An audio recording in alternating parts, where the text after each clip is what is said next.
Right leaders live connect అయిందండి. నేను madam hand over చేస్తాను. రమాదేవి గారు ఒకసారి హ్యాండ్ రైజ్ చేస్తారా?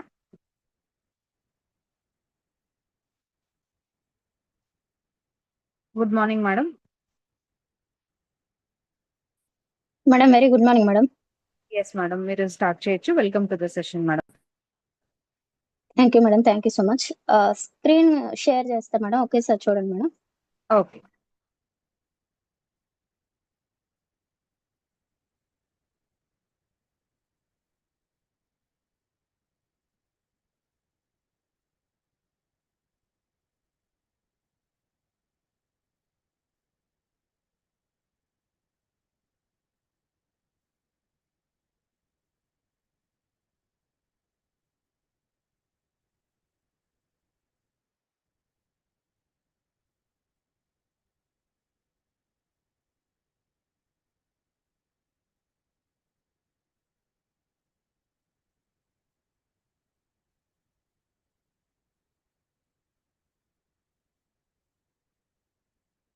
మేడం ఓకేనా?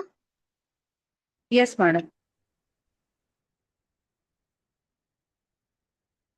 Okay, thank you madam, thank you so much. Okay, thank you అండి everyone. So first of all so నాకు ఈరోజు ఈ సెషన్ ఇచ్చినందుకు గాను సో మన గ్రేట్ లీడర్, గ్రేట్ మెంటర్ అయిన so team helping hands founder Ranjith Kumar sir గారికి, సో నెక్స్ట్ అలాగే కో ఫౌండర్స్ మన ఉమా సార్ గారికి, లహరి మేడం గారికి సో ప్రత్యేక కృతజ్ఞతలండి. సో నాకు వెస్టేజ్ లో ఈ రోజు అవకాశం కల్పించిన మా గ్రేట్ అప్లైనర్ వెంకట్ సార్ కి, ప్లస్ ఈ రోజు నేను ఇక్కడ నిలబడడానికి గాను సో వెన్నంట్లా నాకు తోడు ఉన్న నా లైఫ్ లైన్స్ ప్లస్ అలాగే లవ్ లైన్స్ ప్రతి ఒక్కరికి కూడా సో మనస్ఫూర్తిగా కృతజ్ఞతలు తెలుపుకుంటున్నాను. సో సెషన్ స్టార్ట్ చేసే ముందు సో నా టెస్టిమోనీ అనేది స్టార్ట్ చేస్తూ సెషన్ స్టార్ట్ చేస్తాను. సో ఆల్మోస్ట్ 1 year దాకా అవుతుంది మళ్ళీ నేను సెషన్ ఇవ్వక. సో డెఫినెట్ గా ఒక మంచి టాపిక్ ని ఈ రోజు మీ ముందుకు తీసుకొచ్చానని అయితే నేను అనుకుంటున్నాను. సో టీమును మాత్రం కన్ఫర్మ్ గా ప్లాన్ చేసుకోగలిగితే 100% యూత్ కి ఈ రోజు ఇవ్వబోయే సబ్జెక్టు డెఫినెట్ గా ఉపయోగపడుతుంది అన్నది నాది ఒక చిన్న హోప్ అండి. సో మైసెల్ఫ్ రమాదేవి, నాది ఆంధ్ర, సో ప్రకాశం డిస్టిక్. బిఫోర్ వెస్టేజ్ నేను ఒక డిగ్రీ స్టూడెంట్ ని. సో నార్మల్ గా అందరు అమ్మాయిలాగా ఏదో చదువుకొని పెళ్లి చేసుకొని వెళ్ళిపోదా ఇట్లాంటి ఆలోచన అనేది నాకు లేదు. సో రీజన్ ఏంటంటే సో నా చుట్టూ ఉన్న పరిస్థితులు నన్ను ఇండిపెండెంట్ గా బ్రతకాలి అనేది నాకు నేర్పించింది. సో డెఫినెట్ గా లైఫ్ లో ఏదో ఒకటి సాధించాలి, సో నా ద్వారా నా చుట్టూ ఉన్న వాళ్ళకి హెల్ప్ అవ్వాలి అనే ఆలోచన ఎక్కువగా ఉండేది. సో దానికోసమే చదువుకొని డిగ్రీ కంప్లీట్ అయిపోయిన తర్వాత ఏదైనా గవర్నమెంట్ జాబ్ తెచ్చుకుందాం అన్న ఆలోచనతో సో విజయవాడ బ్యాంక్ కోచింగ్ అనేది వెళ్ళడం జరిగింది. సో ఆ కోచింగ్ లో ఉన్న టైంలో నాకు వెస్టేజ్ ఆపర్చునిటీ వచ్చింది. బట్ చిన్నప్పటి నుంచి ఉన్న డ్రీమ్ ఏంటంటే డెఫినెట్ గా ఏదో ఒకటి గవర్నమెంట్ జాబ్ తెచ్చుకోవాలి అనే ఆలోచన బలంగా ఉండేది. సో దానికోసం వచ్చిన వెస్టేజ్ అవకాశాన్ని నేను అప్పుడు రిజెక్ట్ చేశాను. బట్ నాకు ఆ ఫీల్డ్ లో ఆ కోచింగ్ లో ఉన్నప్పుడు నాకు అర్థమైన విషయం ఏంటంటే సో ఇక్కడ నాలాగా కోచింగ్ లో ఉన్న వాళ్ళు నేను ఒక్కదాన్నే కాదు, సో కొన్ని వేల మంది కాంపిటీషన్ ఉన్నారు. సో వీళ్ళందరినీ దాటుకొని నాకు జాబ్ వస్తుందా రాదా అనే విషయం నాకు అక్కడ కొంచెం చిన్న డౌట్ వచ్చింది. సో అలాంటి టైంలో సో 1 mark 2 marks లో సో జాబ్ కి డిస్క్వాలిఫై అవుతూ వచ్చాను. సో ఒకానొక టైంలో ఇంటికి రావాల్సిన పరిస్థితి వచ్చింది. సో ఇంటికి వచ్చిన తర్వాత సో చుట్టూ ఉన్న వాళ్ళు డెఫినెట్ గా ఏదో ఒకటి అంటుంటారు. ఎందుకంటే ఆల్రెడీ ఇక్కడ కూడా కొంతమంది ఫేస్ చేస్తుంటారు. ఎవరైతే యూత్ ఉన్నారో కోచింగ్స్ కి వెళ్ళి ఉన్నారో వాళ్ళు డెఫినెట్ గా ఈ పదాన్ని విని ఉంటారు. సో 2 ఏళ్ళు అవుతుంది, 3 ఏళ్ళు అవుతుంది, సో ఇంకా జాబ్ రాలేదు, ఏం చేస్తున్నావు, ఇట్లాంటి సూటిబోటి మాటలు అనేది నేను విన్నాను. సో జాబ్ రాని వాళ్ళకి ఆ బాధ ఎలా ఉంటుందో తెలుస్తది కదా. సో అలాగే అవన్నీ ఫేస్ చేశాను. సో బయట రూమర్స్ పక్కన పెడితే ఇంట్లో వాళ్ళు కూడా సో ఎన్నాళ్ళైనా జాబ్ రాకపోతుండేలేకి సో ఇంట్లో వాళ్ళు కూడా నువ్వు దేనికి పనికిరావు, ఎందుకు డిగ్రీ చదువుకున్నావు, ఇంకా జాబ్ రావట్లేదు, సో ఇలాంటి క్వశ్చన్స్ చాలా అనడం జరిగింది. అప్పుడు కొంచెం బాధగా ఉండేది. అయితే పదే పదే నన్ను అన్న మాట ఏంటంటే నువ్వు దేనికి పనికిరావు, దేనికి పనికిరావు అని చెప్పేసి అంటుంటే సో ఆ దేనికి పనికిరావు అనే మాట నాకు 2 మార్గాలను చూపించింది. సో ఆ 2 మార్గాల్లో నెంబర్ 1 సో నిజంగా వాళ్ళన్న మాటని నేను నిజం చేసి చూపించాలి. ఏంటి, నేను దేనికి పనికిరాను, మ్యారేజ్ చేసుకొని వెళ్ళిపోవడం, ఇది ఒక నెంబర్ 1 ఆప్షన్. నెంబర్ 2 ఆప్షన్ ఏంటంటే వాళ్ళు చెప్పిన మాట ఏదైతే ఉందో ఆ మాట అబద్ధం. సో డెఫినెట్ గా నేను ఏదో ఒకటి చేసి చూపించాలి వీళ్ళకి అనేది మాత్రమే నేను అక్కడ ఆ రోజు డెసిషన్ తీసుకున్నాను. సో 100% ఏదో ఒకటి చిన్నదైనా ప్రయత్నం చేయాలన్న ఆలోచనతో ఉన్నప్పుడు సో వెస్టేజ్ నాకు ఆ రోజు ఇచ్చిన వెంకట్ సార్ ద్వారా మళ్ళీ గుర్తొచ్చింది. సో అప్పుడు స్టార్ట్ చేశాను. సో స్టార్ట్ చేసిన నా ఫస్ట్ మంత్ ఇన్కమ్ 150 రూపీస్ వచ్చింది. సో ఈ రోజు నా ఇన్కమ్ చూసుకోగలిగితే సో యాక్చువల్ గా వెస్టేజ్ స్టార్ట్ అయిన తర్వాత కొన్ని వందల రకాల ప్రాబ్లమ్స్ వచ్చినాయి. సో ఎందుకు వచ్చినాయి ఆ ప్రాబ్లమ్స్ అనేది చూసుకోగలిగితే ఈ రోజు 10,000 20,000 సంపాదించడానికి డెఫినెట్ గా బయట చాలా రకాల ప్రాబ్లమ్స్ మనం ఫేస్ చేస్తా ఉన్నాం. చాలా రకాల మార్పులు మనలో జరిగితేనే మనం ఆ ఇన్కమ్ అనేది సంపాదించగలం. బట్ అలాంటిది వెస్టేజ్ లో ఈ రోజు డెఫినెట్ గా కొన్ని లాక్స్ లలో ఇన్కమ్ సంపాదించాలి. మనతో పాటు కొన్ని వందల మంది భవిష్యత్తును మనం మార్చాలి అని అంటే 100% ఇందులో కూడా మార్చుకోవాల్సినవి చాలా ఉన్నాయన్న విషయం నాకు తర్వాత అర్థమైంది. సో నేనేం మార్చుకోవాలి వెస్టేజ్‌లోకి వచ్చిన తర్వాత అంటే, సో యాక్చువల్‌గా నేను ఇప్పుడు మీ దగ్గర మాట్లాడగలుగుతున్నానేమో కానీ బిఫోర్ వెస్టేజ్ నేను చాలా సైలెంట్. ఒక పర్సన్ నా ముందు ఉన్నప్పుడు కూడా నేను మాట్లాడడానికి ధైర్యం చేసే వ్యక్తిని కాదు. సో అలాంటిది నాకెట్లా వెస్టేజ్ సూట్ అవుతదని చెప్పేసి చాలా సార్లు క్వెషన్ చేసుకున్నా.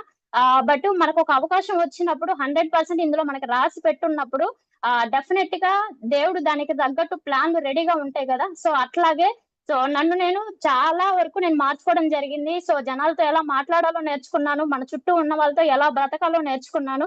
సో అట్లా సమస్య వైపు చూస్తే భయం పెరుగుతుంది. సో ఆ రోజు నాకు మాట్లాడడం రాదు గదా! నాకు ఫ్రెండ్స్ ఎవరు లేరు గదా! వెస్టేజ్‌లో నేను గెలుస్తానో లేదో అనేది నాకున్న సమస్య. బట్ నేను ఆ రోజు నా సమస్యను చూడలా. పరిష్కారం వైపు చూసి అడుగేయడం జరిగింది. సో అలా అడుగేసిన తర్వాత నాకొచ్చిన ధైర్యమే సో ఈరోజు నాకొచ్చిన చెక్కు డైమండ్ డైరెక్టర్‌గా so last month highest income రూ. 92,567. అంటే ఈ చెక్కు చూసినప్పుడు అనిపిచ్చింది. ఒక నార్మల్ అమ్మాయిని అయ్యుండి 20,000, 30,000 సంపాదించడానికి గూడా నాకు తెలిసి కష్టమే పల్లెటూర్లలో. సిటీలో అయితే ఓకే గానీ, పల్లెటూరులో బయటికి పంపించి చేపిచ్చాలంటే అది కొంచెం కష్టమైన పనే. బట్ అలాంటిది పల్లెటూరులో నుంచి వచ్చి 1,00,000 సంపాదించాను అంటే 100% నాకు గ్రేట్ అనిపిచ్చింది. ఎందుకు పనికిరావు అన్న నన్నే ఈరోజు నిజంగా నువ్వు గ్రేటు, నువ్వేదన్నా చేయగలవు అనే మాటకి తిప్పడం జరిగింది. So this is power of Vestige అండి. 100% చెప్తున్నా. నా స్టోరీ ఏదైతే ఉందో ఈ స్టోరీ కన్ఫర్మ్‌గా ప్రతి ఒక్కరికి ఉపయోగపడతది. రీజన్ ఏంటంటే ప్రతి ఒక్కరం మనం సమస్య వైపు మాత్రమే చూస్తున్నాం. అందులో ఉన్న ప్రాబ్లమ్‌నే చూస్తున్నాం గానీ, దాంట్లో ఉన్న సొల్యూషన్ ఎవరిని ఎతకట్లేదు. సో దయచేసి సొల్యూషన్ వైపు మీరు చూడగలిగితే 100% మీకు పరిష్కారం కనిపిస్తుంది. మీరు ఎక్కడికెళ్ళాలనే రూట్ మ్యాప్ మీకు బలంగా కనిపిస్తదండి. సో మీరు ప్రాబ్లమ్ వైపు చూపిస్తే 100% మీకు కనపడే ఆ దారులు కూడా కనిపించవనమాట. సో దయచేసి ఇది అర్థం చేసుకోండి. ప్రాబ్లమ్స్ మీద ఫోకస్ చేయకుండా ఓన్లీ సొల్యూషన్ మీదే ఫోకస్ చేయండి. సో ఈరోజు నేను తీసుకున్న టాపిక్ వచ్చేసి యూత్ ఎంపవర్‌మెంట్. డెఫినెట్‌గా అంటే ఇక్కడున్న అందరికీ ఈ సెషన్ ఉపయోగపడాలని నేను అనుకోవట్లేదు. సో అందరికి ఉపయోగపడతదని కూడా నేను అనుకోవట్లా. కనీసం ఒక్క పర్సన్ అయినా సో నేను చెప్పే మాటలు ఏవైతే ఉన్నాయో ఒక్క పర్సన్ కైనా ఇవి ఎక్కితే తన లైఫ్ ఏమన్నా మారుతదేమో అని ఒక చిన్న హోప్ అయితే ఉంది. సో డెఫినెట్‌గా కనీసం ఒక పర్సన్ అయినా సరే నేను చెప్పే సెషన్ లాస్ట్ దాకా విని మీరు మారాలి. ప్లస్ అలాగే సో ఉన్న జనరేషన్‌లో యూత్ ఎవరైతే ఉందో యూత్ మారాలని చెప్పేసి నేనైతే బలంగా కోరుకుంటున్నా. సో డెఫినెట్‌గా దానికి తగ్గట్టు నేను ఈ సెషన్ ఈరోజు ఇవ్వడం జరుగుతుంది. సో నేను తీసుకున్న టాపిక్ వచ్చేసి ఈరోజు యూత్ ఎంపవర్‌మెంట్ అండి. సో యూత్ ఎంపవర్‌మెంట్ తీసుకోవడానికి నేనేదో ఉపన్యాసాలు ఇవ్వడానికో లేదా మోటివేషన్ చేయడానికో ఈ టాపిక్‌ని తీసుకోలేదు. సో నిజంగా రియాలిటీ మాట్లాడడానికి మాత్రమే ఈ టాపిక్ నేను తీసుకున్నా. సో మనమంతా లైఫ్‌లో చాలా కలలు కంటా ఉంటాం. అలా ఉండాలి, ఇలా ఉండాలి. మన లైఫ్‌లో పెద్ద పెద్ద డ్రీమ్స్ ఉంటాయి. ఆ డ్రీమ్స్ అన్నిటి కూడా రియాలిటీలో జరుగుతున్నట్టే మనం ఎక్స్‌పెక్ట్ చేస్తా ఉంటాం. బట్ రియాలిటీలోకి వచ్చేలకి అవేం జరగట్లా. సో రీజన్ ఏంటంటే మన చుట్టూ ఉన్న ఏవైతే పరిస్థితులు ఉన్నాయో ఆ పరిస్థితులు మన డ్రీమ్స్ లాగానే ఉంచుతున్నాయి గానీ నిజాలు చేయడానికి బయట ఎక్కడా కూడా మనకు ఆ స్కోప్ లేదు. సో దానివల్ల రియాలిటీలో మనం చూడలేకపోతున్నాం. బట్ 100% చెప్తున్నా ఈ రోజు వచ్చే వెస్టేజ్ అవకాశం ఏదైతే ఉందో ఈ వెస్టేజ్ అవకాశం నీ డ్రీమ్స్ ని ఎక్స్‌పెక్టేషన్స్ గా మాత్రమే కాకుండా ఎక్స్‌పెక్టేషన్స్ నుంచి రియాలిటీగా మార్చడానికి ఈ సెషన్ మీకు ఈ రోజు ఉపయోగపడబోతుంది. సో నార్మల్ గా మనం థియేటర్‌కి వెళ్ళినప్పుడు సో ఒక 100, 150, 200 పెట్టి టికెట్ తీసుకుంటాం. సో సినిమా నచ్చినా, నచ్చకపోయినా సరే లాస్ట్ దాకా కూర్చుంటాం. కారణం ఏంటంటే మనం అక్కడ పైసలు కట్టినాం కాబట్టి. సో ఇక్కడ పైసలు లేవు. ఫ్రీగా ఉంది వెస్టీజ్ అవకాశం. పైసలు లేదు కాబట్టి ఇది చిన్నగా కనిపిస్తది. బట్ నేను 100% చెప్తున్నా నువ్వు ఒక రూ. 1,000 2,000 కట్టాననుకోని కూర్చో. సో 100% నెక్స్ట్ నీ 3 జనరేషన్స్ లైఫ్ మారడానికి ఇది ఒక గొప్ప అవకాశం అండి. సో నేనైతే అది హార్ట్‌ఫుల్ గా చెప్తున్నా. సో ఈరోజు యూత్ ఎంపవర్‌మెంట్ టాపిక్ లో సో నార్మల్ గా మన భారతదేశంలో మన ఇండియాలో 150 కోట్ల దాకా దగ్గర దగ్గర జనాభా ఉన్నారు. సో ఇందులో 60-70 కోట్ల మంది దాకా యూత్ ఉన్నారు. సో ఈ యూత్ లో చాలా మంది టాలెంటెడ్ పర్సన్స్ కూడా మన ఇండియాలోనే ఉన్నారు. కానీ ఆర్థిక పరంగా అలాగే అభివృద్ధి పరంగా చూసుకోగలిగితే ఈ రోజు మన దేశం చాలా వెనుకబడి ఉంది. సో ఒక దేశం అనేది అభివృద్ధి చెందాలన్నా లేకపోతే నాశనం అవ్వాలన్నా అది ఎవరి చేతుల్లో ఉంటదంటే కన్ఫర్మ్ గా అది యువత చేతుల్లోనే ఉంది. సో ప్రపంచ దేశాలన్నీ కూడా మన దేశాన్ని సో చాలా గర్వంగా చెప్పుకుంటాయి. చాలా సంస్కృతి, సంప్రదాయాలు మన దేశంలోనే ఉన్నాయని చెప్పేసి బయట దేశాలన్నీ చెప్పుకుంటాయి. బట్ మన దేశంలో ఉన్నవాళ్ళు మాత్రం బయట ఎవరైనా మన దేశాన్ని అంటే మాత్రం ఊరికే కోపం వస్తది. బట్ మన దేశంలో ఎవరైనా ఏదైనా చిన్న చిన్నది జరిగినా సరే అది మాత్రం కళ్ళకు కనబడదు. ఎందుకనో నాకు అర్థం కాదు. సో ఒక పక్క నా దేశం ఆర్థిక పరంగా వెనుక ఉన్నా కూడా సో మనం చిన్న ప్రయత్నం, చిన్న మార్పు చేస్తే 100% నా దేశం మారుతది అనే విషయం మనకు క్లారిటీ ఉన్నా కూడా నాకెందుకులే అని పట్టించుకోకుండా వెళ్ళిపోతున్న వాళ్ళు కూడా చాలా మంది ఉన్నారు. సో దయచేసి ఈ రోజు మీరు తీసుకునే నిర్ణయం మన దేశ రూపురేఖలను కూడా మార్చడానికి 100% ఒక గొప్ప అవకాశం అండి ఇది. సో ఈ రోజు మనమందరం ఆర్థిక పరంగా సో చాలా వెనుకబడి ఉన్నాం. మన దేశంలో వెనుకబడి ఉంది. అలాగే మన ఫ్యామిలీలో కూడా వెనుకబడి ఉంది. ఎందుకంటే మన భారతదేశంలో ఎక్కువ మధ్యతరగతి కుటుంబాలే ఎక్కువగా ఉన్నాయి. సో ఈ రోజు ఈ చెప్పబోయే సెషన్ ఏదైతే ఉందో సో ఈ సెషన్ అనేది మన దేశ ఆర్థిక భవిష్యత్తును మార్చేది పక్కన పెడితే 100% మీ ఇంటి భవిష్యత్తును మార్చడానికి ఇది ఒక గొప్ప ప్లాట్ఫామ్ అని అయితే నేను అనుకుంటున్నా. సో ఈ రోజు మనమందరం ఆర్థిక పరంగా సెటిల్ అవ్వడం కోసం సో మనం డబ్బు సంపాదించడం కోసం మనం ఎంచుకుంటున్న మార్గాలు ఏమేంటి చూసుకోగలిగితే సో నెంబర్ 1 జాబ్స్. సో ఈ రోజు మనం చిన్నప్పటి నుంచి చదువుకొని 10th, ఇంటర్, డిగ్రీ ఇట్లా అన్ని రకాల కోర్సులు మనం కంప్లీట్ చేసి సో తీరా మళ్ళీ జాబ్ రావడానికి ఒక డిగ్రీ మీద ఏమి ఇవ్వడం, మళ్ళీ ఆ కోచింగ్ ఈ కోచింగ్ అని గవర్నమెంట్ జాబ్స్ కోసము సో అమీర్పేట అని సో ఇట్లా కూకట్పల్లి అని చెప్పేసి అన్ని సిటీలకి వెళ్ళి తిరుగుతా ఉన్నాం. బట్ కాంపిటీషన్ అనేది ఎంత హెవీ రేంజ్ లో ఉందో మన అందరికి తెలిసిన విషయమే. నేను దాని గురించి మళ్ళీ పర్టికులర్ గా చెప్పాల్సిన అవసరం లేదనుకుంటున్నా. సో ఉన్న కాంపిటీషన్ లో ఈ రోజుల్లో జాబ్స్ రావడం అనేది చాలా కష్టం. సో నేను ఇందాక మీకు ఒక మాట చెప్పడం మర్చిపోయా. సో వెస్టేజ్ లోకి వచ్చిన తర్వాత నాకు రైల్వే జాబ్ వచ్చిందండి, సెంట్రల్ గవర్నమెంట్ జాబ్. బట్ వచ్చిన సెంట్రల్ గవర్నమెంట్ జాబ్ ను కూడా వెస్టేజ్ ప్లాట్ఫామ్ నచ్చి నేను దాన్ని వదిలేసుకున్నాను. సో ఇది రియాలిటీ. సో చాలా మంది జాబ్స్ కోసం ఇంకా పరుగులు పెడతా ఉన్నారు. బట్ నేను వచ్చిన జాబ్ ను కూడా వదిలేసుకున్నా. సో ఎందుకు వదిలేసాను అనేది నేను మీకు లాస్ట్ లో చెప్తా.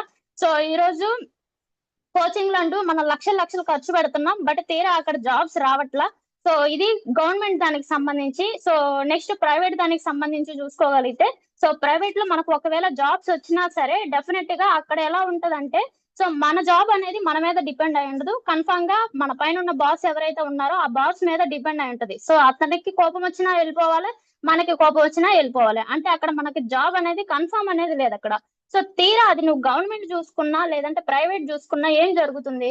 సో ఆర్థిక పరంగా నిజంగా సెటిల్ అవ్వడానికి జాబ్స్ అనేది ఒక బెస్ట్ ప్లాట్ఫామ్ అని మీకేమన్నా అనిపిస్తుందా? సో నాకైతే అనిపించలే. సో ఎందుకంటే నేను చిన్నప్పటి నుంచి చదివిన లక్షలు పెట్టుబడి పెట్టిన చదువు అనేది ఓన్లీ నా జ్ఞానానికి మాత్రమే పనికొచ్చింది. కానీ సో ఎక్కడా కూడా కోట్లు సంపాదించడానికి, లక్షలు సంపాదించడానికి నాకు ఎక్కడా కూడా రూట్ మ్యాప్ కనిపించలే. సో ఎందుకంటే ఈరోజు జాబ్ చేసి ఏ వ్యక్తినైనా నువ్వు క్వశ్చన్ చెయ్యి, నిజంగా నువ్వు ఎంత వెనక కూడబెట్టినావు, లక్షల్లో ఆస్తి నువ్వేమైనా వెనకేసినావు అని ఒక్క మాట అడగండి. అది కూడా న్యాయంగా, అన్యాయంగా మాట్లాడట్లేదు. సో న్యాయంగా సంపాదించిన వాళ్ళు ఎవరైనా ఉన్నారా? సో గవర్నమెంట్ లో కొంతమంది లంచాలు తీసుకొని ఏమన్నా బాగుపడిన వాళ్ళు ఎక్కడో 1% ఉంటారు. కానీ న్యాయంగా పనిచేసిన వాళ్ళు, జాబ్స్ లలో ధనవంతులైన వాళ్ళు నాకు తెలిసి ఎక్కడా లేరు. ఎందుకంటే అక్కడ మనీ ఫ్రీడమ్ అనేది దొరకట్లా. మనం చేసే పనికి 20,000, 30,000, 50,000 ఫిక్స్ చేసి పడేస్తున్నారు. సో మన టైం అనేది వాళ్ళ చేతుల్లో ఉంటది. సో నెంబర్ 3 అక్కడ మనకి ఏదన్నా జరిగి చనిపోయినా సరే మన ఫ్యామిలీకి సెక్యూరిటీ అనేది లేదు. సో దీని వల్ల మన జాబ్స్ లలో ఆర్థిక పరంగా బలంగా అవ్వడానికి ఛాన్సే లేదు. సో ఇది నెంబర్ 1 మార్గం. సో ఈ నెంబర్ 1 లోనే సో యాక్చువల్ గా మెయిన్ ఇంపార్టెంట్ మేబీ ఇంకో 5-6 ఇయర్స్ లో వెళ్ళబోతున్నది ఏంటి అంటే ఆర్టిఫిషియల్ ఇంటెలిజెన్స్. సో ఇది ఆల్మోస్ట్ అందరికి తెలిసిన విషయమే. సో ఉన్న వాళ్ళకి చాలా మందికి జాబ్స్ పోతా ఉన్నాయి. సో కారణం ఏంటి అని అంటే ఈ రోజు ఒక 1000 మంది చేసే పనిని ఒక రోబో చేసేస్తుంది. సో మనం నార్మల్ గా ఒక గంటలో చేయాల్సిన పనిని ఇది సెకండ్స్ లో చేసేస్తుంది. సో ఇది మనం ఆల్రెడీ చూస్తున్నాం. ఇప్పటికే కొన్ని వేల మందికి జాబ్స్ అనేది పోయి చాలా మంది రోడ్లు పడ్డారు. సో ఇంకా రాబోయే కాలంలో ఆ పరిస్థితి ఎలా ఉంటుంది అంటే మనం చెక్ చేసుకోవచ్చు. సో ఇక్కడ నేను జస్ట్ మీకు ఒక పిక్చర్ పెట్టాను. సో ఈ పిక్చర్ మీరు ఒకసారి చూసి సో మీకు ఏమనిపిస్తుంది? సో నిజంగా ఇది రియల్ గా జరిగిన పిక్ అనుకుంటున్నారా లేకపోతే ఎడిట్ చేసి పెట్టిన పిక్ అనుకుంటున్నారా? సో ఒకవేళ మీకు తెలిసిన వాళ్ళు అని అనిపిస్తే మాత్రం మేబీ ఇతను మన మోడీ, సో తర్వాత మన రష్యా అధ్యక్షుడు వ్లాదిమిర్ పుతిన్. సో వీళ్ళిద్దరు దిగిన ఫోటోలు ఇవి. సో నిజంగా మనం చూసుకోగలిగితే ఎక్కడ కూడా వీళ్ళిద్దరు సమావేశం అయ్యి ఇలాంటి చర్చలు పెట్టినది ఎక్కడా లేవు. బట్ ఇది ఎక్కడి నుంచి వచ్చిందంటే ఆర్టిఫిషియల్ ఇంటెలిజెన్స్. సో ఈ రోజు మనం విచ్చలవిడిగా చాట్ జీపీటీని వాడేస్తా ఉన్నాం. అంటే మనకు తెలియకుండానే కొన్ని వేల మంది చేయాల్సిన పనిని ఈ రోజు ఈ ఆర్టిఫిషియల్ ఇంటెలిజెన్స్ చేస్తా ఉంది. సో అయితే వరల్డ్ ఎకనామిక్ ఫార్మ్ ప్రకారం సో ఏం చెప్తున్నారంటే ఇక్కడికి ఈ ఆర్టిఫిషియల్ ఇంటెలిజెన్స్ వల్ల మనకు వచ్చే లాభం ఎంత ఉందో పక్కన పెడితే సో దీని వల్ల జరిగే నష్టం ఏంటో నేను ఇప్పుడు మీకు చెప్తాను. సో ఈ వరల్డ్ ఎకనామిక్ ఫారం ప్రకారం సో 69 మిలియన్స్ మందికి కొత్త జాబ్స్ వస్తాయంట ఏది 2027 కల్లా. బట్ వీళ్ళల్లో జాబ్స్ పోయే వాళ్ళు ఎంతమంది అని అంటే 83 మిలియన్స్ అంట. అంటే దగ్గరగా 14 మిలియన్స్ పీపుల్ కి జాబ్స్ అనేది పోతా ఉన్నాయి. సో ఈ రోజు కానీ మీరు కరెక్ట్ గా డెసిషన్ తీసుకోకపోతే అంటే రాబోయే రోజుల్లో ఫ్యూచర్ గురించి మీరు ఆలోచించుకోకపోతే ఎవరైతే ప్రైవేట్ జాబ్స్ లలో ఉన్నారో 100% చెప్తున్నా మీ జాబ్ కు మాత్రం ఖచ్చితంగా వాళ్ళు చెక్ మార్క్ పెడతారు. సో అది మీరు ముందుగా ఇప్పుడే ఆలోచించి 100% మీ భవిష్యత్తు గురించి ఒక రూట్ మ్యాప్ మీరు రెడీ చేసి పెట్టుకోండి. లేదు అని అంటే మాత్రం డెఫినెట్ గా ప్రతి ఒక్క ఫ్యామిలీ రోడ్డు మీద పడతాం. సో ఈ మనం కరోనా టైంలో చూసినాం చాలా మంది.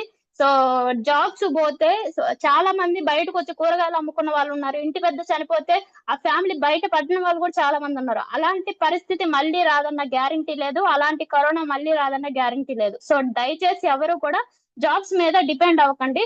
సో ఈ ఆర్టిఫిషియల్ ఇంటెలిజెన్స్ యొక్క ఐక్యూ ఎంత ఉందనేది మనం ఒకసారి చూద్దాం. ఒక నార్మల్ పర్సన్ యొక్క ఐక్యూ అనేది 85 ఉంటే సో కొంచెం అంతకంటే తెలియకల పర్సన్ యొక్క ఐక్యూ మేబీ 120 ఉంటదంట. సో ఈ రోజు ఐన్స్టీన్ యొక్క ఐక్యూ 160+ ఉందంట. బట్ ఈ ఆర్టిఫిషియల్ ఇంటెలిజెన్స్ యొక్క ఐక్యూ ఎంత 12,952. అంటే ఇక్కడ ఎంతమంది మనుషులను కలిపితే ఆ ఐక్యూ అయింది. సో ఇది చిన్న ఎగ్జాంపుల్ అండి. సో రాబోయే కాలంలో మన జాబ్స్ ఉంటాయా ఊడిపోతాయా అనే దానికోసం జస్ట్ ఎగ్జాంపుల్ గా ఈ పిక్చర్ అనేది పెట్టడం జరిగింది. సో వచ్చే 5-6 సంవత్సరాల్లో జాబ్స్ డెఫినెట్ గా పోతాయి. ఉండేది ఓన్లీ 10% జాబ్స్ మాత్రమే ఉంటాయి. సో ఆ 10% జాబ్స్ లో కూడా ఏముంటాయంటే so number 1 how to use AI. So artificial intelligence ని ఎలా యూజ్ చేయాలి అనే దాని మీద మాత్రమే జాబ్స్ ఉంటాయి. Number 2 how to build AI. Artificial intelligence ని ఎలా బిల్డ్ చేయాలనే దాని మీద మాత్రమే ఈ 10% జాబ్స్ ఉంటాయి. అంటే ఇప్పుడు ఆల్రెడీ చదువులు కంప్లీట్ అయిపోయిన వాళ్ళు ఉంటారు కదా. సో వాళ్ళకి దీని గురించి పెద్ద అవగాహన లేదు. వీళ్ళు మళ్ళీ సపరేట్ గా కోర్సులు తీసుకోవాలా. సో ఇంత టాలెంట్ నాకు తెలిసి ఇప్పుడున్న జనరేషన్ లో ఇప్పుడున్న ప్రిపేర్ అవుతున్న వాళ్ళలో లేదు. మేబీ ఇప్పుడు చదువుకుంటున్న ఇంటర్ పిల్లల్లోనూ డిగ్రీ పిల్లల్లోనూ వాళ్ళకి మాత్రమే ఏఐ గురించి క్లాసులు వస్తున్నాయి. బట్ ఆల్మోస్ట్ చదువు కంప్లీట్ అయిన వాళ్ళకి మాత్రం రాబోయే కాలంలో జాబ్స్ వస్తాయని మాత్రం మీరు డెఫినెట్ గా హోప్స్ పెట్టుకోవద్దు. సో దయచేసి ఇది మీకు ముందుగానే చెప్తున్నా. సో ఆల్రెడీ జాబ్ చేస్తున్న వాళ్ళ పరిస్థితి ఎలా ఉందో సో చిన్న కొటేషన్ అండి. సో స్కూల్లో మోగే లాస్ట్ బిల్ కోసం రోజంతా వెయిట్ చేసిన నువ్వు అలారం మోగగానే మనసు చంపుకొని నిద్రలేస్తున్నావు. అవునా కదా. సో చిల్లర పోగేసి చిన్న చిన్న ఆనందాలు కొనుక్కున్న నువ్వు సో ఇప్పుడు పెద్ద జీతం సంపాదిస్తున్నా సరే రూపాయి కూడా వెనకేయలేకపోతున్నావు. సో మార్కులు పెరగాలని రాత్రులు మేల్కొన్న నువ్వు సో ఇప్పుడు జీతం పెరగాలని కళలను తాకట్టు పెడుతున్నావు. కుటుంబం ప్రపంచంగా నవ్విన నువ్వు సో ఈ రోజు అదే కుటుంబం చూడడం కోసం సెలవుల కోసం కారణాలు వెతుకుతున్నావు. నువ్వు 1,00,000 రూపాయలు సంపాదించినా సరే ఫ్యామిలీని కలవడానికి అక్కడ బాస్ పర్మిషన్ ఇస్తేనే నువ్వు ఇంటికి రావాలా. సో అలాంటి జాబ్ ఉంటే ఎంత పోతే ఎంత అండి. సో ఇది జస్ట్ నాకు వచ్చిన ఆలోచన మాత్రం ఇది అందరికీ ఉండాలని ఏం లేదు. బట్ జాబ్ చేసే వాళ్ళ పరిస్థితి ఇది, రియాలిటీ ఇది. సో కాలం నిన్ను మార్చిందా లేకపోతే నువ్వు కాలానికి అలవాటు పడ్డావు అనేది ఒకసారి క్వశ్చన్ చేసుకోండి. సార్ మీకు డబ్బు సంపాదించడానికి జాబ్స్ ఉంటేనే అవుతుందా? నేను డైరెక్ట్ గా అడుగుతున్నాను. సో జాబ్స్ కాకపోతే ఇంకెక్కడ మనం సంపాదించలేమా? సో ఒకరి కింద బానిసలాగా బతుకుతూ నీకు నచ్చని జీవితాన్ని ఎందుకు మనం తాకట్టు పెట్టుకుని అక్కడ మనం పని చేయాలి? సో ఓకే నేను కాదన్న ఫ్యామిలీ నడవాలి. బట్ ఆ ఫ్యామిలీ నడవడానికి కొన్ని సంవత్సరాలు నువ్వు అక్కడ పని చేసినా సరే మిగతాది నీ జీవితాన్ని నీకు నచ్చినట్టు నువ్వు ఎందుకు మార్చుకోలేకపోతున్నావు? సో ఎందుకు రిస్క్ తీసుకోలేకపోతున్నావు అనేది నా క్వశ్చన్ అండి. సో ఇది నెంబర్ 1 ఇప్పటి వరకు మనం జాబ్స్ లలో ఇన్కమ్ సంపాదించడానికి ఇది ఒక రూట్ అయితే. సో నెంబర్ 2 మనం డబ్బు సంపాదించడానికి ఉన్న అవకాశం ఏంటంటే బిజినెస్, ఏదైనా చిన్న చిన్న బిజినెస్లు. సో మళ్ళీ మిడిల్ క్లాస్ వాళ్ళు పెద్ద పెద్ద కోట్లు పెట్టి బిజినెస్ చేసే అంత స్టామినా మనకు లేదు. సో ఏదైనా పెడితే చిన్నది లక్షలలో పెడతాము. సో ఏదైనా క్లాత్ షోరూమ్ కానీ, హోటల్ కానీ, లాడ్జ్ కానీ ఇట్లా కొన్ని రకాల బిజినెస్ లు మనకు తెలిసిన వాటి వరకు పెడతాం. సో ఈ బిజినెస్ లో మనం డెవలప్ అవ్వాలి అని అంటే మాత్రం ఎక్కడో 1% మాత్రమే ఛాన్స్ ఉంది. సో రీజన్ ఏంటంటే సో ఇందులో నెంబర్ 1 ఇన్వెస్ట్మెంట్ పెట్టాలి. ఒకవేళ ఇన్వెస్ట్మెంట్ పెట్టి నువ్వు పని చేసినా సరే అక్కడ ఉన్న కాంపిటీషన్ తగ్గట్టు నువ్వు నీ బ్రెయిన్ ని అంటే వాళ్ళకి తగ్గట్టు మనం నడుచుకోవాలి. సో కాంపిటీషన్ అనేది విపరీతంగా పెరిగిపోవడంతో ఈ బిజినెస్ పెట్టే చిన్న చిన్న బిజినెస్ ఓనర్స్ కూడా చాలా మంది రోడ్డున పడ్డారు. నేను చాలా మందిని చూసా. So live example tea stalls పెట్టిన కొన్ని వందల మంది సో ఈ రోజు ఇక్కడ ఒక టీ స్టాల్ పెడితే కొన్ని రోజుల తర్వాత వెంటనే ఇంకొక టీ స్టాల్ పక్కనే వచ్చేస్తుంది. సో ఈడు బాగుపడ్డు ఆడు బాగుపడ్డు ఇలా ఇలా వెళ్ళిపోతుంది అనమాట. సో ఇక్కడ బిజినెస్ లో కూడా మనం డెవలప్ అవడానికి, ఆర్థిక పరంగా స్థిరంగా ఉండడానికి సో మనకి బిజినెస్ లో కూడా ఛాన్స్ లేదు. సో ఈ రోజు వెస్టేజ్ అని ఒక బెస్ట్ ప్లాట్ఫామ్ 100% చెప్తున్నా. నేను వెస్టేజ్ లో ఉన్నా కాబట్టి వెస్టేజ్ గొప్పది అని నేను చెప్పట్లా. సో ఇక్కడ ఉన్న 4 కోట్ల మంది డిస్ట్రిబ్యూటర్స్ కూడా వెస్టేజ్ గొప్పది కాబట్టి అందరు వెస్టేజ్ లో ఉన్నారు. ఈ పాయింట్ ప్రతి ఒక్కరు నోట్ చేసుకోవాలి. కొత్త వాళ్ళు ఎవరైనా ఉంటే మాత్రం ఈ పాయింట్ కన్ఫర్మ్ గా గుర్తుపెట్టుకోండి. సో ఎందుకు వెస్టేజ్ గొప్పది అంటున్నానంటే, ఈ రోజు నువ్వు ధనవంతుడు అవ్వడానికి, నువ్వు డెవలప్ అవ్వడానికి, నీ ఎంటైర్ 3 తరాలు బాగుపడడానికి నీ ఫ్యామిలీలో ఎవరు కోరుకోవట్లేదు, నీ చుట్టుపక్కల ఎవరు కోరుకోవట్లేదు. బట్ ఎవరో తెలియని ఒక పర్సన్ సో ఈ రోజు వచ్చి ఎంటైర్ నీ 3 తరాల భవిష్యత్తును మారుస్తా ఏ పెట్టుబడి పెట్టకుండా అని వచ్చి చెప్పాడే అంటే, సో అంతటి ఎంత గొప్ప వ్యక్తి అయి ఉంటే చెప్తాడండి. సో ఇలాంటి కంపెనీలో ఉన్నందుకు 100% మనం అందరూ అదృష్టవంతులు అని చెప్పేసి అనుకోవాలి. సో ఈ రోజు వెస్టేజ్ అనే కంపెనీ మన ఇండియాలో స్టార్ట్ అయ్యి స్టార్టింగ్ లో 2 ప్రొడక్ట్లు 2 ఆఫీసులతో స్టార్ట్ అయిన కంపెనీ. సో ఈ రోజు దగ్గరగా 450 పైన ప్రొడక్ట్స్ తీసుకొచ్చింది, 10,000 పైన ఆఫీసులు వచ్చింది. ఒక ఇండియన్ కంపెనీ అయ్యింది, అవుట్ ఆఫ్ 8 దేశాల్లో అడుగు పెట్టింది. ఈ రోజు దగ్గరగా 4 కోట్ల మంది పైన డిస్ట్రిబ్యూటర్స్ ఇందులో వర్క్ చేస్తా ఉన్నారు.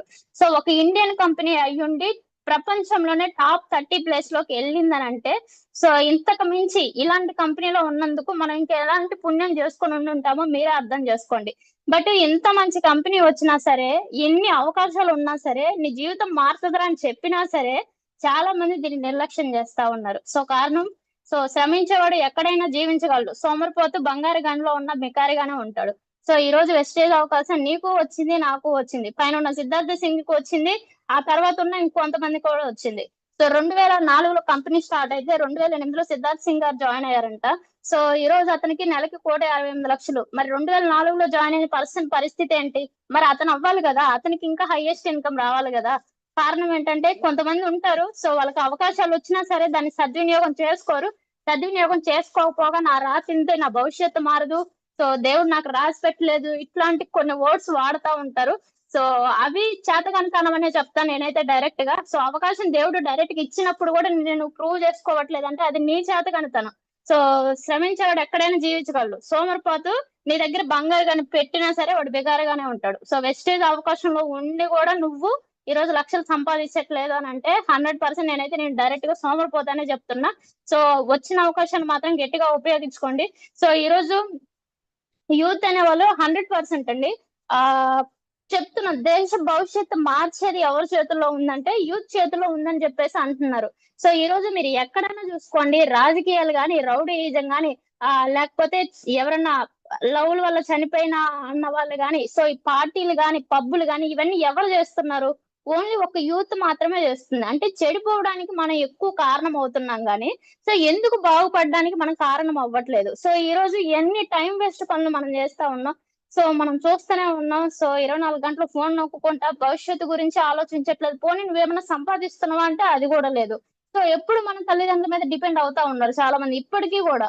సో వాళ్ళకి ఎందుకు ఇంకా జీవితం పట్ల ఆ భయం రావట్లేదో నాకు అర్థం కావట్లేదు. సో దయచేసి ఇకనైనా సరే టైం వేస్ట్ చేయకుండా సో కొంచెం జాగ్రత్తగా ప్లాన్ చేయండి.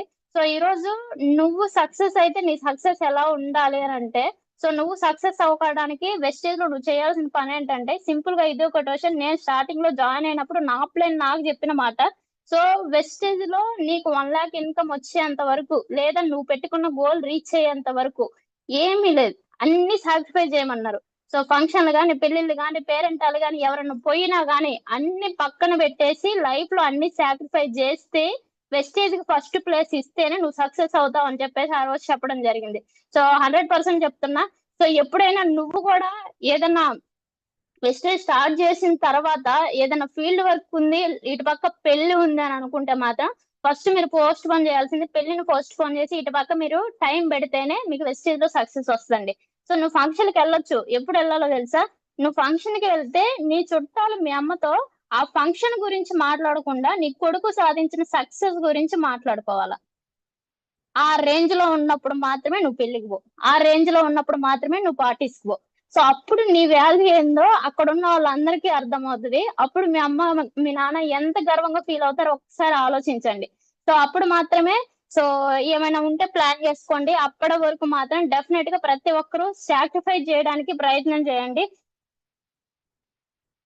సో ఈ రోజు చాలా మంది చెప్తా ఉంటారు, సో మా అమ్మ మా నాన్న నన్ను పేదరికంలో పుట్టించారు. సో వాళ్ళుగా నా రోజుల్లో సంపాదించుండుంటే ఈ రోజు నేను ఎరగబడిసేవాడిని కదా. సో ఈ రోజు నాకేం ప్రాబ్లమ్స్ కష్టాలు ఇవేం రాకుండా ఉండేవి కదా. సో వాళ్ళు ఆ రోజు పని చేసి ఉంటే బాగుండేదని చెప్పేసి చాలా మంది తల్లిదండ్రులు అంటున్న వాళ్ళు ఇప్పటికి నేను లైవ్ లో చూస్తా ఉన్నా. సో నాకు అర్థం కావట్లా, చాలా మంది ఇంకా రోడ్ల మీద చెత్తలు ఏరుకుంటూ, సో కనీసం తినడానికి తిండి లేక, సో గుడి ముందో లేకపోతే అక్కడ ఇక్కడ అడుక్కుంటున్న వాళ్ళు చాలా మంది ఉన్నారండి. సో వాళ్ళకంటే దారుణమైన పరిస్థితి అయితే దేవుడు నీకు ఇవ్వాల, మీ అమ్మ నాన్న నీకు ఇవ్వాల. సో అమ్మ నాన్న మనకి పేరు మాత్రమే పెడతారు, కానీ ఆ పేరుని నిలబెట్టుకోవాల్సింది ఎవరు? మనమే కదా. ఏదైనా చేతనైతే ఏదైనా ఎరగదీసే పని అయితే ఫస్ట్ మనం ఎరగబడవాల, వాళ్ళని అంటే అవదు. సో వెస్టేజ్ అవకాశము అంటే ఒకప్పుడు గొప్పగా బతకడానికి ఆర్థిక పరంగా సెటిల్ అవ్వడానికి వాళ్ళకి ఆ కాలంలో ఎలాంటి అవకాశాలు రాలా, ఏ ఆపర్చునిటీస్ దేవుడు వాళ్ళకి ఇవ్వలే. బట్ ఈ రోజు నీకు ఇచ్చాడు కదా, మరి నువ్వు నిరూపిస్తుంది. సో రేపు నీ పిల్లలు కూడా ఇదే అంటారేమో, ఒకసారి ఆలోచించు. సో మా నాన్నకి ఆ రోజు వెస్టేజ్ అవకాశం వచ్చింది, బట్ అయినప్పటికీ ఆయన ఏం చేయలేకపోయాడు. మా నాన్న చేతకన్నాడు అనే మీ కొడుకు నిన్న అంటే ఎలా ఉంటది?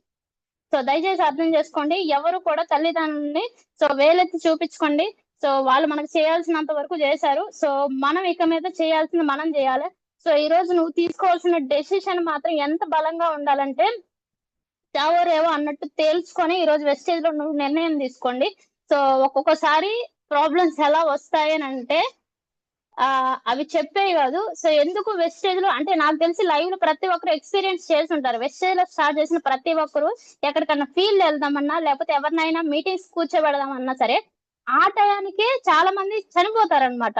సో ఐడియా ఇద్దాం అనుకునే టైంకి పలానా వాళ్ళ ఇంట్లో పలానా వాళ్ళు చనిపోయారు, అందుకే నేను రాలేదని చెప్పేసి ఇట్లా అంటా ఉంటారు. సో మీరు ఎప్పుడైనా ఆలోచించారా? సో ఎందుకు మనకు ఒకప్పుడు బిఫోర్ ఇన్ని ప్రాబ్లమ్స్ లేవే, వెస్టేజ్ లోకి వచ్చిన తర్వాత ఇన్ని ప్రాబ్లమ్స్ ఎందుకు మనం ఫేస్ చేస్తున్నాం? అంటే ప్రాబ్లమ్స్ అని కాదు, దాన్ని ఛాలెంజెస్ అంటారు. సో ఎందుకు ఇన్ని ఛాలెంజెస్ మనం ఫేస్ చేస్తా ఉన్నామని ఎప్పుడైనా ఆలోచించారా? సో నాన్న ఆలోచిస్తే నాకు అర్థమైన విషయం ఏంటంటే, సో ఈ రోజు డబ్బు సంపాదించడానికి బయట మనం 60 సంవత్సరాలు టైం తీసుకుంటున్నాం. అంటే ఈ బాడీ పని చేసేంత వరకు మనం డబ్బు సంపాదించాలంటే కంపల్సరీగా బయట పని చేయాలి. సో ఈ 60 సంవత్సరాల జర్నీ ఎలా ఉంటదంటే 20,000కి 30,000కి మన జర్నీ చాలా సాఫీగా సాగిపోతుంటది. సో ఏదైనా ప్రాబ్లం వస్తే చిన్న చిన్న ప్రాబ్లమ్స్ మాత్రమే వస్తాయి. అంటే ఇక్కడ ఏమవుతుందంటే నువ్వు వెళ్లే మార్గంలో మాత్రమే ప్రాబ్లమ్స్ వస్తాయి ఈ 60 సంవత్సరాల్లో. బట్ వెస్టేజ్ లో 60 సంవత్సరాలకు కావాల్సిన లైఫ్ నువ్వు ఈ రోజు 5 సంవత్సరాల్లో ఎక్స్పెక్ట్ చేస్తున్నావు. అంటే 60 సంవత్సరాల్లో సంపాదించాల్సిన డబ్బుని నువ్వు ఈ రోజు 5 సంవత్సరాల్లో లీడ్ చేద్దాం అనుకుంటున్నావు. అంటే 60 సంవత్సరాల్లో ఫేస్ చేయాల్సిన ప్రాబ్లమ్స్ కూడా నువ్వు 5 సంవత్సరాల్లో ఫేస్ చేయాలి. ఇది గుర్తుపెట్టుకోండి. సో ప్రాబ్లమ్స్ కి ఇక్కడ నువ్వు ఎదురెళ్తావు. ఫటాఫట్ అన్ని కూడా మనకి ఎదురొస్తా ఉంటాయి. కాబట్టి ఒక్కొక్కసారి నా వల్ల కాదురా దేవుడా, ఈ టీం నిలబడట్లేదు, వాళ్ళు ఆ కారణం చెప్తున్నారు, ఫైనాన్షియల్ గా నేను చాలా కింద పడిపోయినా, ఒకప్పుడు ఉన్నదానికంటే కూడా ఇప్పుడు అసలు కనీసం తినడానికి కూడా తిండి లేదు అని చెప్పిన వాళ్ళు కూడా చాలా మంది ఉన్నారు. కారణం ఏంటంటే నువ్వు సక్సెస్ కి దగ్గర అవుతున్నావు. సో ప్రాబ్లమ్స్ వస్తున్నాయనంటే వాటన్నిటిని ఒక్కోటి దాటుతున్నావు. ఇప్పుడు నీకు 100లో ఒక 50 60 వెళ్ళిపోయాయంటే వెళ్ళిపోయి మాత్రమే మనం ఆలోచించాలి. ముందు 40 ఇంకా 50 60 వెళ్ళిపోయినప్పుడు నువ్వు హ్యాపీగా ఫీల్ అవ్వాలి కదా. సో ఇన్ని వచ్చినాయి ఇంకా ఎన్ని ఉన్నాయి అని కాకుండా ఉన్నది ఇంకా తక్కువే కదా అని చెప్పేసి మనం ఆలోచించగలిగితే 100% డెఫినెట్ గా వెస్టేజ్ లో నువ్వు నిలబడడానికి సో ఇది ఒక మంచి మార్గం అని అయితే అనుకుంటున్నా. సో చిన్న ఎగ్జాంపుల్, సో నార్మల్ గా మన పెరట్లోనో లేకపోతే తోటలోనో ఎక్కడో ఒక 10-15 కొబ్బరి చెట్లు వేసారనుకోండి. సో వాటికి చెట్టు నిండా కాయలు ఉన్నాయి. సో ఇప్పుడు మనకి 2 మార్గాలు ఉన్నాయి. సో ఏంటి? నెంబర్ 1, సో అదే కాయలు సో ఎండిపోయి రాలిపోయిన తర్వాత అంటే ఏదో ఒకటి గాలికి రాలిపోయిన తర్వాత వాటి అమ్ముకోవడం, ఇది నెంబర్ 1 మార్గం. నెంబర్ 2, లేదా రిస్క్ చేసి నువ్వే చెట్టు ఎక్కి సో కాయలు కోసుకోవడం. సో అయితే ఇక్కడ నెంబర్ 1 మార్గంలో అది అవ్వచ్చు అవ్వకపోవచ్చు, అంటే రాలొచ్చు రాలేకపోవచ్చు, సో సక్సెస్ రావచ్చు రాకపోవచ్చు. బట్ నెంబర్ 2లో నువ్వు ఎప్పుడైతే రిస్క్ ఫేస్ చేసి చెట్టు ఎక్కుతావో, ఎప్పుడైతే నువ్వు కాళ్ళు గీకించుకుంటావో, ఎప్పుడైతే నీ నడుము నొప్పి వస్తుందో, సో అప్పుడు మాత్రం నువ్వు చెట్టు ఎక్కుతావు, ఆ కాయలు కోస్తావు. సో ఆ వచ్చే సక్సెస్ కూడా చాలా బలంగా పెద్దగా ఉంటది. అంటే ఇక్కడ నువ్వు అర్థం చేసుకోవాల్సిన విషయం, డెఫినెట్ గా ప్రాబ్లమ్స్ అనేది నువ్వు ఫేస్ చేస్తేనే సక్సెస్ వస్తది. నాకు ప్రాబ్లమ్స్ రావద్దు అని అంటే సక్సెస్ కూడా రావద్దు. సో ఇది సింపుల్ గా. సో ఈ రోజు ప్రతి ఒక్కరికి ఏదో ఒక సమస్య ఉందని చెప్పేసి అంటా ఉన్నారు. సో ఈ రోజు నువ్వు చిన్నగా ఆలోచించు, పెద్దగా ఆలోచించు. సమస్యలు లేనిది ఎవరికండి? సో కుక్కకు కూడా సమస్యలు ఉన్నాయి, ఈ రోజు కుబేరుకి కూడా సమస్యలు ఉన్నాయి. సో కుక్కకి ఏం సమస్యలు ఉన్నాయి అని చెప్పేసి అనుకోవచ్చు. సో సో ఈ రోజు చాలా కుక్కలు చూస్తున్నాం, కనీసం వాళ్ళకి అంటే ఆ టయానికి ఫుడ్ పెట్టే ఓనర్స్ కూడా ఉండరు. సో వీధి కుక్కలు ఉంటాయి కదా, సో వాటికి ఒక పూట ఫుడ్ కోసం అవి కూడా చాలా తిరుగుతా ఉంటాయి. సో వాటికి సమస్యలు ఉన్నాయి. సో ఆ పెద్ద పెద్ద కుబేర్లు వాళ్ళందరికీ సమస్యలున్నాయి. సో వాళ్ళకే ఉన్నప్పుడు మనకేం లెక్క కాదు కదండి. సో అందుకోసమే దయచేసి ఎవరు కూడా ప్రాబ్లమ్స్ మీద ఫోకస్ చేయమాకండి. సో జీవితం ఎలాంటిదనంటే, సో అర్థం కాని వయసులో అన్ని ఆనందాన్ని ఇస్తుంది. సో అన్ని అర్థమయ్యే వయసులో కన్నీళ్ళని తెప్పిస్తా ఉంది. సో ఈ రోజు బాగా పనిచేసే అంటే బాడీ ఇప్పుడు ఈ ప్రెజెంట్ ఉన్న ఈ జనరేషన్ లో బాడీ బాగా పనిచేస్తుంది. మనం ఏదన్నా చేయగలం. సో అంత స్టామినా ఉంటది మనకి. బట్ ఆ స్టామినాని ఎక్కడ ఉపయోగిస్తున్నాం అంటే ఇదిగో ఇట్లా వేస్ట్ దానికి మాత్రం ఉపయోగిస్తున్నాం. సో తాగడానికి, తిరగడానికి, ఎవరినైనా కొట్టడానికి, సో లేదంటే ఫోన్లు వాడడానికి, సో ఇట్లాంటి వాటికి మాత్రం మనం ఎక్కువ టైం స్పెండ్ చేస్తా ఉన్నాం. బట్ ఇదే టైంలో మాత్రం నువ్వు సక్సెస్ అవ్వడానికి, సో మనీ సంపాదించడానికి కానీ ఫోకస్ చేసి ఉంటే 100% రేపు నీ పేరెంట్స్ చాలా గొప్పగా చెప్పుకుంటారు. సో తర్వాత నువ్వు తిరగలేని పరిస్థితుల్లో, సో ఈ పెద్దాయన మనం చూస్తున్నాం కదా, ఆ టైంలో అతనికి అవకాశం లేదు కాబట్టి ఆయన ఈ టైంలో కూడా కష్టపడతా ఉన్నాడు. రూపాయి కోసం వాళ్ళు ఎన్నో త్యాగాలు చేస్తా ఉన్నారు. బాడీలో ఓపిక లేకపోయినా సరే వాళ్ళు కష్టపడతా ఉన్నారు. సో అలాంటి పరిస్థితి మనకొస్తే ఎలా ఉంటది? అదే ప్లేస్ లో మీ పేరెంట్స్ ని ఒకసారి ఆలోచించండి. సరే ఎందుకు సార్ వాళ్ళ ఆ ప్లేస్ లో వాళ్ళు ఉన్నారని అంటే వేస్ట్ మన జన్మ. నేను నిజంగా చెప్తున్నా. సో మనం కరెక్ట్ ఈ ఏజ్ లో ఉండి కష్టపడట్లేదు, ఎంజాయ్ చేస్తున్నాం అని అంటే ఇంకా ఆ జన్మ కూడా దండగే ఒక్కొక్కసారి అనిపిస్తది. సో దయచేసి పేరెంట్స్ ని కొంచెం వాళ్ళు ఆ టైంలో కష్టపడ్డారు. సో రేపు వయసు దాటినాక వాళ్ళు కష్టపడకుండా చూసుకునే బాధ్యత కన్ఫర్మ్ గా ఇక్కడ ఉన్న ప్రతి ఒక్కరికి ఉంది. సో ఇంట్లో కష్టం వస్తే అమ్మా నాన్నలకి నువ్వు గుర్తుకు రావాలి కానీ, సో పాపం వాళ్ళకేంటి భయ్యా ఆ దేవుడు గుర్తొస్తున్నాడు. ఎప్పుడైనా అనిపించిందా? సో ఇంట్లో ఏదైనా చిన్న సమస్య వస్తే ప్రతి ఒక్కరికి దేవుడు గుర్తు వస్తున్నాడే గాని, ఒక్కసారి నువ్వు సక్సెస్ అయ్యి చూడు, దేవుడు గుర్తురాడు. ఫస్ట్ ఎవరైతే గెలుస్తాడో ఆడు మాత్రమే గుర్తొస్తాడు. సో ఎప్పుడైతే నువ్వు ఈ పేజీకి నువ్వు కన్వర్ట్ అవుతావో, సో ఎప్పుడైతే నువ్వు మా అమ్మ నాన్నకి నేను ఉన్నా అనే ధైర్యాన్ని నువ్వు ఇవ్వగలుగుతావో, సో అప్పుడు నువ్వు గెలిచేసినట్టు. నేను 100% చెప్తున్నా. సో దయచేసి ఇది అర్థం చేసుకోండి. సో తర్వాత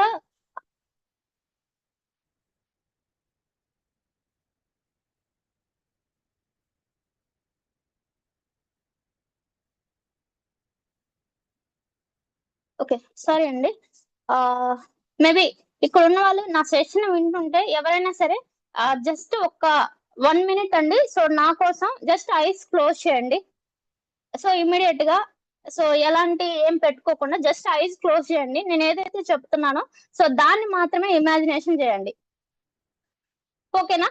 రెడీనా? సో అందరు రెడీగా ఉన్నారు అనుకుంటున్నా. సో మీరు ఐస్ క్లోజ్ చేశారని అనుకుంటున్నా. సో జస్ట్ ఇమాజిన్ చేయండి నేను ఏదైతే చెప్తున్నానో. సో టైం 3 అవుతుంది, మిడ్-నైట్ 3 అవుతుంది. సో మీ నాన్న ఐసీయూలో ఉన్నాడని చెప్పేసి నీకు ఫోన్ వస్తుంది నీ ఫ్రెండ్ దగ్గర నుంచి.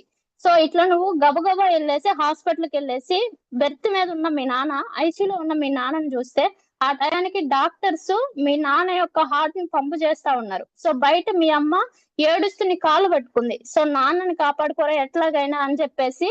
సో మీ అమ్మ ఏడుస్తా ఉంది నీ కాలు పట్టుకొని. సో నీ జేబులో మాత్రం ఆయన కాపాడుకునే దమ్ముందా? లేకపోతే సారీ అమ్మా నాన్నని నేను కాపాడలేను, సో నా దగ్గర డబ్బులు లేవు అనే దిక్కుమాలిన పరిస్థితి చెప్పే రోజు ఏమైనా ఉందా? సో కుక్క పిల్లలా ఏడుస్తావు ఆ రోజు. డెఫినెట్ గా ఎవరు రారు నీ దగ్గరికి.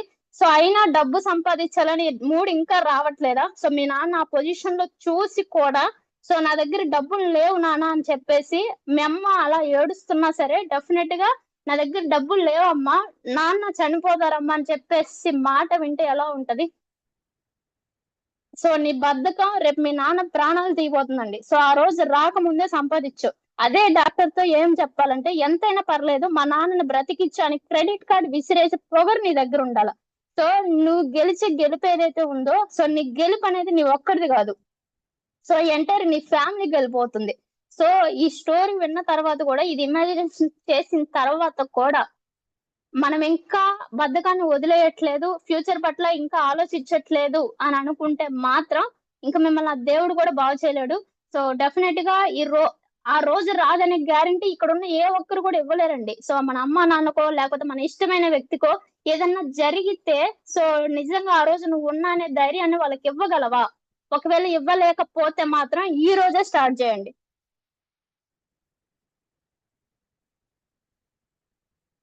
So my dear youth, so ఇప్పుడు కాకపోతే ఇంకెప్పుడు.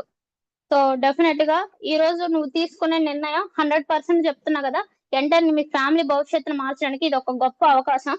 సో 3 నెలలు అండి, 3 నెలలు. సో నీకున్న గలీజ్ అలవాట్లు కానీ, లేకపోతే నువ్వు చేసే సోకులు కానీ, లేకపోతే ఇప్పుడు కాకపోతే ఇంకెప్పుడు ఎంజాయ్ చేస్తా అనే మైండ్ సెట్ ఉన్నా సరే, సో వీటన్నిటి పక్కన పెట్టి, సో డెఫినెట్ గా నువ్వు ఒక 3 నెలలు నీ సక్సెస్ కోసం పోరాటం చేయి. సో కమ్ బ్యాక్ ఇస్తే ఎలా ఉండాలంటే, డెఫినెట్ గా నీ చుట్టుపక్కల ఉన్న నీ రిలేటివ్స్ లేకపోతే నీ ఫ్రెండ్స్ వీళ్ళందరూ కూడా నీకు సెల్యూట్ చేసేలాగా ఉండాలా. సో అలాంటి కంబ్యాక్ ఇవ్వాలా. సో ఈ 3 నెలలు నువ్వు ఎన్ని ప్రాబ్లమ్స్ అన్నా ఫేస్ చేయి. సో డెఫినెట్ గా ఇవేం పట్టించుకోకుండా ప్లాన్ చేయండి. సో నచ్చినా నచ్చకపోయినా సో 60 ఏళ్ళు చస్తూ బతుకుతూ బతకాల్సిందే. సో 60 ఏళ్ళు చస్తూ బతుకుదామా, లేకపోతే 5 సంవత్సరాలు వెస్టేజ్ అవకాశాన్ని గట్టిగా నమ్మి సో 55 ఏళ్ళ జీవితాన్ని ఎంజాయ్ చేద్దామా? సో చాయిస్ మీ దగ్గరే ఉంది. ఆప్షన్లు 2 సో 60 ఏళ్ళు చస్తూ బతుకుదామా, లేకపోతే 5 సంవత్సరాలు వెస్టేజ్ అవకాశాన్ని గట్టిగా పట్టుకొని ప్లాన్ చేద్దామా? సో ఇంతకు మించిన గొప్ప అవకాశం నాకు తెలిసి బయట ఎక్కడా లేదు. సో నేను జాబ్ వదిలేసాను అన్నాను కదా, సో ఎందుకు వదిలేసానంటే సో రీజన్ ఇదే. సో బయట ఒకరి కింద పని చేయాలనే మనస్తత్వం నాకు నచ్చలేదు. సో అక్కడ నాకు ఏదైనా లీవ్ కావాలంటే అక్కడ వాళ్ళ దగ్గరికి వెళ్ళి కాళ్ళు మొళ్ళు మొట్టుకుంటేనే వాళ్ళు ఇస్తారు.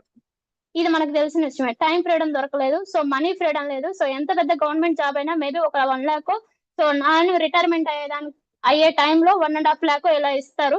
సో మనీ ఫ్రీడమ్ లేదు. మన టైం అక్కడ తాకట్టు పెడుతున్నా సరే మనీ ఫ్రీడమ్ దొరకట్లే. సో నెంబర్ 3, మనకి ఏదైనా జరిగి చనిపోయినా సరే ఫ్యామిలీకి సెక్యూరిటీ లేదు. సో బట్ ఇక్కడ వెస్టేజ్ లో మనకి ఈ 3 దొరుకుతున్న టైం ఫ్రీడమ్ ఉంది, మనీ ఫ్రీడమ్ ఉంది, సెక్యూరిటీ ఉంది. వీటన్నిటికంటే ముఖ్యమైన పాయింట్ ఏంటంటే, సో యాక్చువల్ గా జాబ్ లో నువ్వు ఒక్కడి బతకడానికి అక్కడ అవకాశాలు లేవు, నీకు నచ్చినట్టు నువ్వు బ్రతకడానికి. బట్ ఇక్కడ వెస్టేజ్ లో నువ్వు నిర్ణయం తీసుకోవడం వల్ల, సో ఈ రోజు నాకున్న డ్రీమ్ ఏంటంటే, సో కొన్ని వందల మందికి హెల్ప్ చేయాలి, ఒక చారిటీ స్టార్ట్ చేయాలని చెప్పేసి ఎప్పటి నుంచో డ్రీమ్ ఉంది. సో ఆ డ్రీమ్ నెరవేర్చుకోవడం కోసం మాత్రమే వెస్టేజ్ లోకి అడుగు పెట్టిన. సో దాన్ని చిన్న చిన్నగా మేము ఆల్రెడీ స్టార్ట్ చేస్తా ఉన్నాము. సో ఇండిపెండెంట్ గా బ్రతకాలి అనే ఒక లైన్ మాత్రం నాకు వెస్టేజ్ ఇచ్చిందండి. నా అప్లయన్స్ నాకు ఇచ్చారు ఆ ధైర్యాన్ని. సో డెఫినెట్ గా వీళ్ళందరికీ లైఫ్ లాంగ్ నేను రుణపడి ఉంటా. సో నాకు ఈ అవకాశం ఇచ్చినందుకు ప్రతి ఒక్కరికి థ్యాంక్ యూ అండి. మేబీ ఎక్కడైనా నేను మిస్టేక్స్ చేస్తున్నా, తప్పుగా ఎక్కడైనా మాట్లాడున్నా